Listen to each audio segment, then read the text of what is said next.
সম্মানিত ভাই এবং বোনেরা, আসসালামু আলাইকুম। আশা করি আপনারা সবাই ভালো আছেন। প্রতিদিনের মতো আজকে আমি আপনাদের সঙ্গে শেয়ার করব আপনারা কিভাবে আপনার দেশি মুরগির ডিমটা বেশি পারবে এই শীতের সময়ও মুরগিটা কিভাবে আপনারা সঠিক নিয়মে সঠিক পদ্ধতিতে যদি আপনারা পালন করতে পারেন, দেখবেন যে আপনার মুরগিগুলো শীতের সময়ও 100% ডিম দেবে।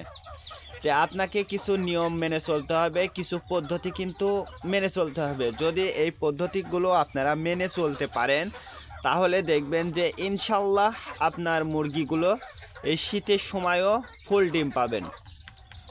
তে এই ডিম পেতে হলে অবশ্যই কিছু ওষুধ কিন্তু আপনাকে দিতে হবে, সেটা ভিটামিন জাতীয় হোক বা ক্যালসিয়াম থেরাপিন।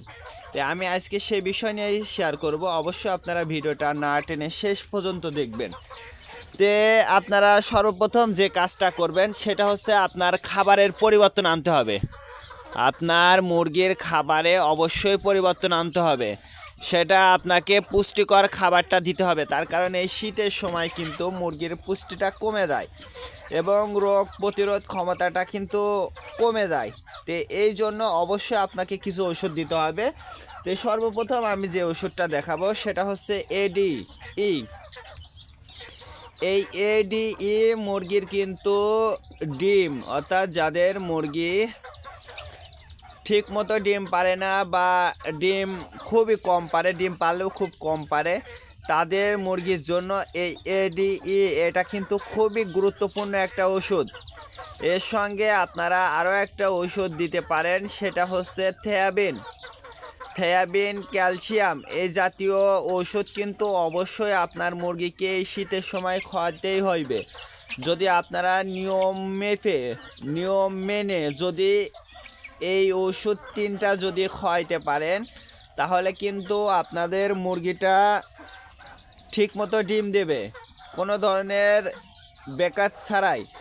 তো এই শীতের সময় যারা সঠিক নিয়মে ডিমটা পেতে চান বা ডিম আপনারা উৎপাদন করতে চান, এই দেশি মুরগির খামারে কিন্তু আপনার ডিম এবং বাচ্চা এইটার উপরেই কিন্তু আপনার খামার বা আমার খামারটা কিন্তু টিকে থাকবে।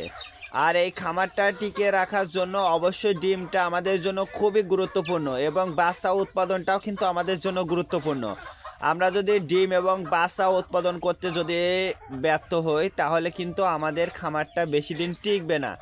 এই জন্য আমাদের ক্যালসিয়াম, থেয়াবিন এইগুলো কিন্তু আমাদের নিয়ম মেনে অবশ্যই খাওয়াতে হবে। আজকে এ পর্যন্ত, ভালো থাকবেন, আল্লাহ হাফেজ।